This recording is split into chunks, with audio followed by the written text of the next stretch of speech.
Deborah, thank you very much indeed. Scott Dixon's a consumer motoring disputes expert. Morning, Scott. Good morning, Stephen.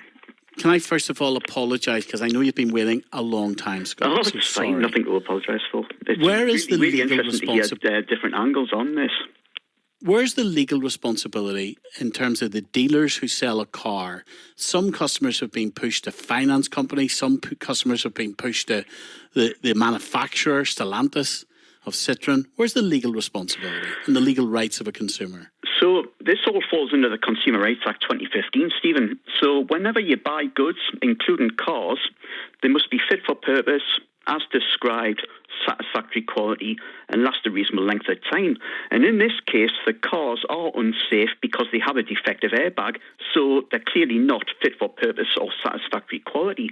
And what we're losing sight of within the conversation is where the contract lies. So if you've paid cash with a dealership, your direct line of contract is with the dealership.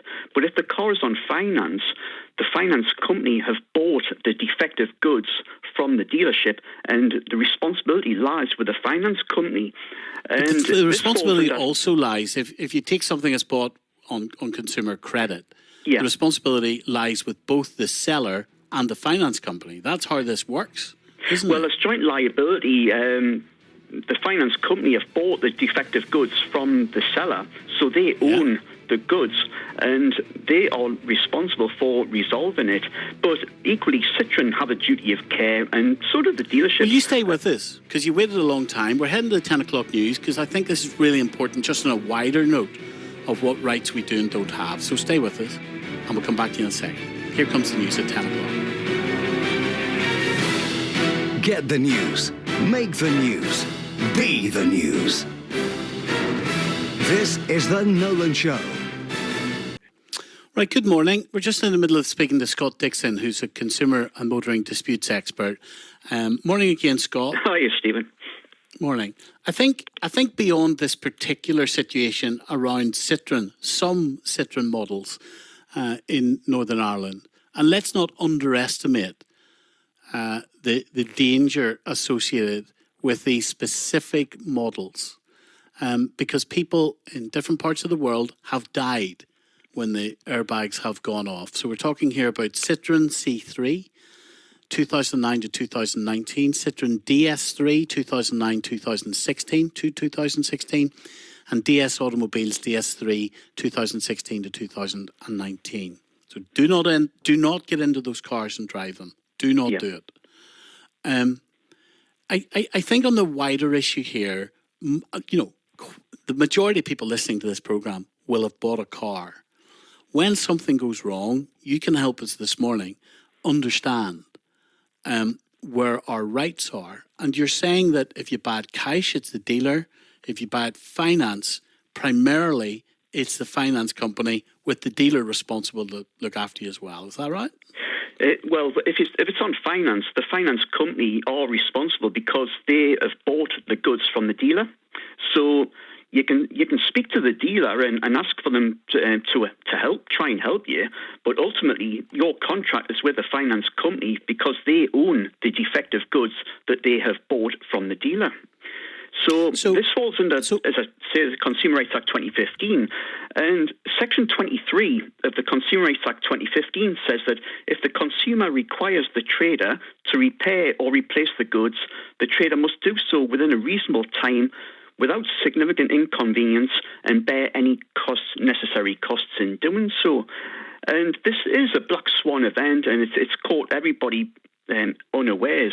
And it's very difficult, I know, for car dealerships, they can't pull cars out of thin air and things like that. And the car dealerships that you've had on in this case, they've gone above and beyond what they're probably legally obliged to do. And I think that's a really important, because we sometimes, give these companies, not these dealers, general companies, a hard time as consumers.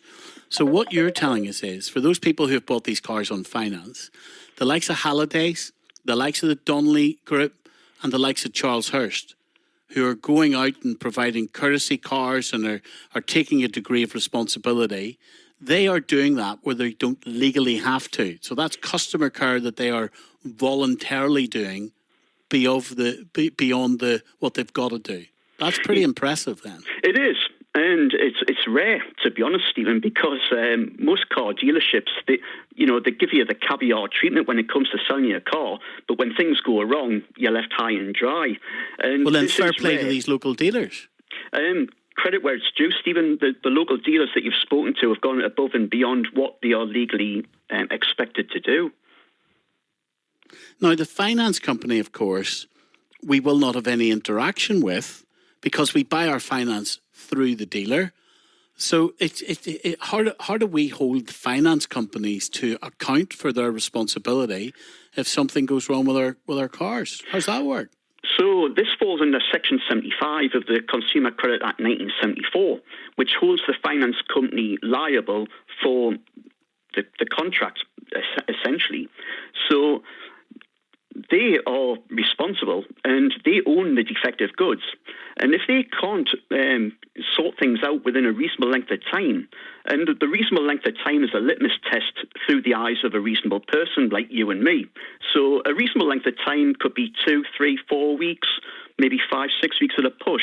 But when it starts stretching out into months, that's deemed as unreasonable.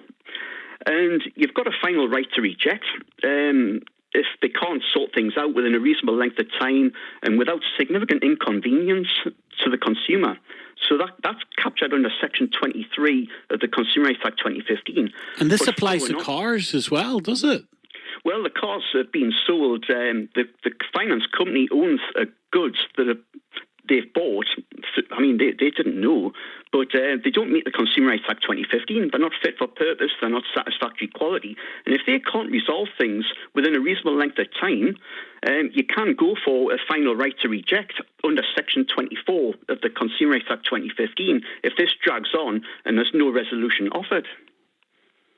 So all of this consumer law is around the reasonable expectation of what fit for purpose and satisfactory condition means. So there would be a difference, wouldn't there, what your expectation would be buying a new car and buying a car that's 6 or 7 years old, right?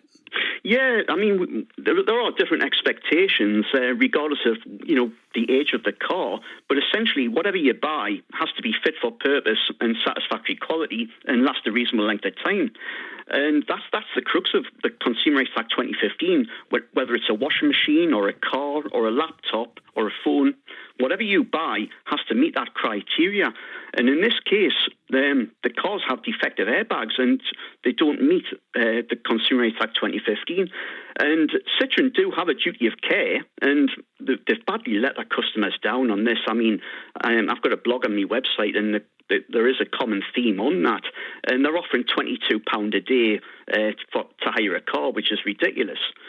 But you need to aim your fire at whoever your contract is with. So if you've paid cash, it's the dealership. If it's on finance, you need to take it up with a finance company. And say what to them? So quite literally what? You write to the finance company or the dealer, whichever, as you've described, and you quote the Consumer Act, do you? And you say you've got a legal responsibility to what? To fix my car within weeks? Or what do you say to these people? You put it to them that there's a breach of contract. These are the key words that you need to say. Breach of contract under the Consumer Rights Act 2015. You've provided me with a car that's not fit for purpose, it's not satisfactory quality. Section 23, you don't have to quote the paragraphs, but essentially, you are required to repair or replace the goods within a reasonable time and without significant inconvenience and bear any necessary cost in doing so. If you are unable or unwilling to do so, I will go for a final right to reject under the Consumer Rights Act 2015 and push for a partial or a full refund. I've got to say, Scott, I thought when you were buying a second-hand car, the risk was on you, buyer beware. You buy a second-hand car and that's it, you take your chance. Definitely not, Stephen. And that falls under Section 31 of the Consumer Rights Act 2015. So car dealerships can't say sold as seen or, buyer beware. The Section 31 of the Consumer Rights Act 2015 excludes terms and conditions that restrict liability for goods that must be fit for purpose as described in satisfactory quality. And that covers warranties as well. Nobody ever needs to buy an extended warranty because the Consumer Rights Act 2015 gives you a statutory implied warranty for up to 6 years in Northern Ireland, England and Wales, What? and 5 years in Scotland. Hold on a minute. What? So why do we need extended warranties then if the law protects us anyway? Nobody ever needs. It's what I call the great warranty myth. Nobody ever needs to buy an extended warranty for that reason, Stephen. And nobody will ever tell you that, especially car dealerships. So you're telling me for certain that when we buy a car, I've got them. You're telling me you don't need an extended warranty? Yes. Yeah. You don't. Nobody ever needs to buy an extended warranty. Because whatever you buy, you've got a 6-year statutory limitations from the date of purchase. Once you're past 6 months, so if any faults arise after 6 months, the onus is on you to prove that the fault was there at the point of purchase. But up to 6 months, the onus is on the dealership to prove otherwise. It's so interesting. Scott, thank you very much indeed. We'll have you back. I like the cut of your jib. Thank you, Scott. Morning to you. Some of you calling us about this. We'll come back to this momentarily. 030 30 80 55 55.